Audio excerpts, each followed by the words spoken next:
मनुष्य का विपत्ति में सबसे बड़ा साथी कौन? कहते हैं मुश्किल वक्त में अपने सगे होने का ढिंढोरा पीटने वाले भी साथ नहीं देते। ये दुनिया की फितरत है कि जब तक आप सुखी, संपन्न और समृद्ध है, तब तक तुम्हारे अनेक सगे और अनेक तैसी आपकी होने का दावा करते हैं। विपत्ति आने पर में एक एक करके आपको पीठ दिखाते चले जाते हैं। अब सवाल यह है कि विपत्ति के समय जब आप अकेले हो जाएंगे, तब आपका साथ कौन देगा? तो चलिए, बने रहिए इस वीडियो में।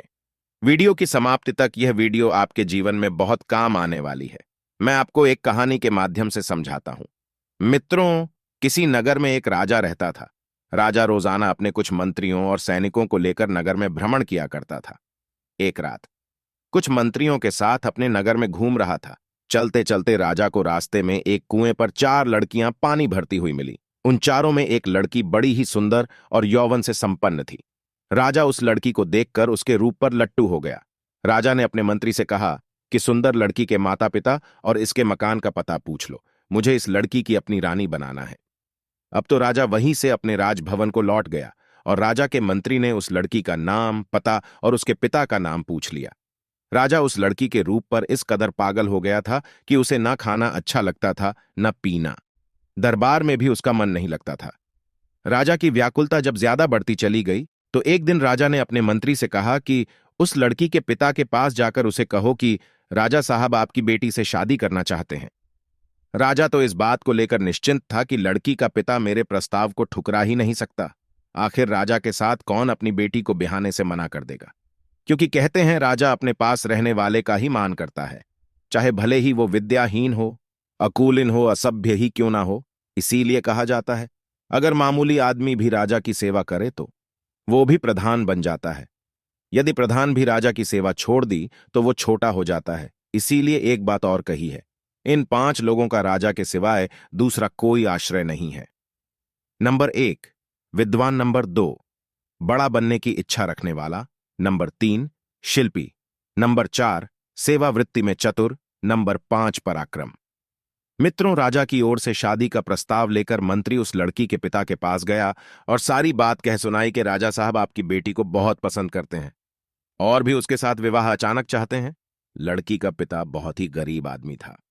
जब उसने सुना कि राजा उनकी बेटी से विवाह करने का इच्छुक है, तो लड़की के पिता ने मंत्री को बड़े ही स्पष्ट शब्दों में उत्तर दिया कि हम अपनी बेटी की शादी राजा साहब से कर तो देंगे, पर उन्हें कोई हाथ का हुनर आता हो तो। क्योंकि कोई पिता अपनी बेटी को ऐसे आदमी को नहीं देना चाहेगा जो निकम्मा, निठल्ला और दूसरे की कमाई पर गुजारा करने वाला हो। मंत्री को लड़की के पिता की बात बड़ी अजीब लगी। मंत्री ने कहा, अरे भला राजा को हाथ के हुनर की क्या जरूरत है, जिनके पास लाखों करोड़ों की धन संपत्ति है। इस विशाल साम्राज्य का जो मालिक है, हजारों लाखों जिसके यहां नौकर चाकर काम करते हैं। लड़के के पिता ने कहा, वो सब तो ठीक है, ये धन वैभव तो प्रजा का है, राजा का इसमें क्या है? ये भी छोड़ो, ये धन संपदा, राज्य वैभव आज इनके पास है, कल कोई दूसरा राजा बनेगा तो उसके पास चली जाएगी, तब इनके पास क्या रह जाएगा? इसीलिए मैं कहता हूं, यदि राजा कोई हाथ का हुनर सीखा हुआ होगा तो मैं अपनी बेटी को ब्याह दूंगा। भविष्य में कभी मुसीबत आई तो वो अपने हुनर से परिवार को खिला पिला तो लेगा। जाओ, जाकर राजा से कहना कि जब तक राजा कोई हाथ का हुनर नहीं सीखेगा, तब तक मैं अपनी लड़की की शादी राजा से नहीं करूंगा। मंत्री ने यह बात राजा को बताई। सुनकर राजा को भी बड़ा बुरा लगा।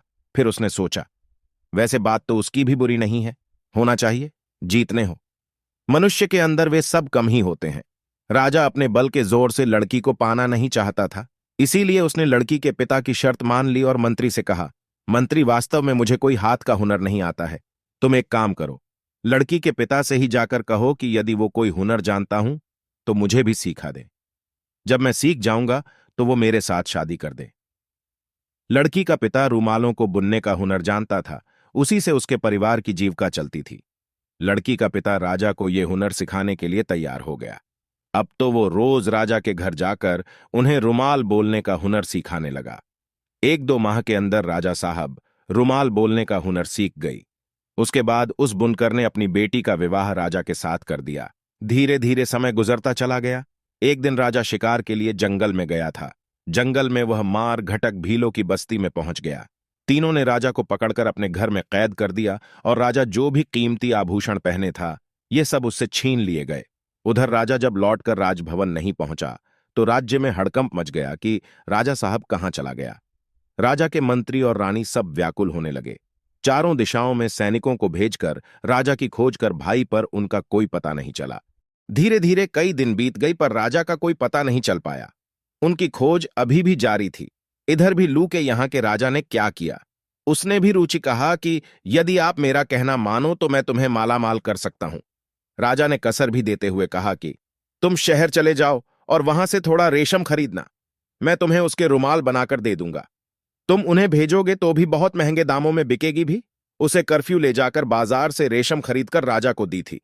राजा ने उस रेशम से बहुत सुंदर रुमाल बनाया और उनसे कहा कि तुम इस रुमाल को नगर में जाकर भेज दो। तीनों ने जब उस रुमाल को शहर में जाकर भेजा है तो उन्हें उस रुमाल का बहुत पैसा मिला। अब तो मैं वेतन खरीद कर लाकर राजा को दे जाती है और राजा उसका रुमाल बनाकर उन्हें बेचने के लिए देता। कई दिनों तक यही क्रम चलता रहा। एकदम राजा ने कुछ ऐसा रुमाल बनाया जिसमें अपना सारा हाल पता लिख दिया और उनसे कहा कि देखो ये रुमाल बड़ा ही कीमत से तुम राजा के मंत्री के पास ले जाना और इस रुमाल की कीमत 100 रुपये से कम मत मांगना। धनुष रुमाल को लेकर खुशी खुशी राजा के मंत्री के पास गया। मंत्री को जब रुमाल दिखाया तो मंत्री ने राजा का लिखा हुआ वह सारा हाल पढ़ लिया। राजा का पता चल गया था कि राजा को इन्हीं लोगों ने कैद कर लिया है।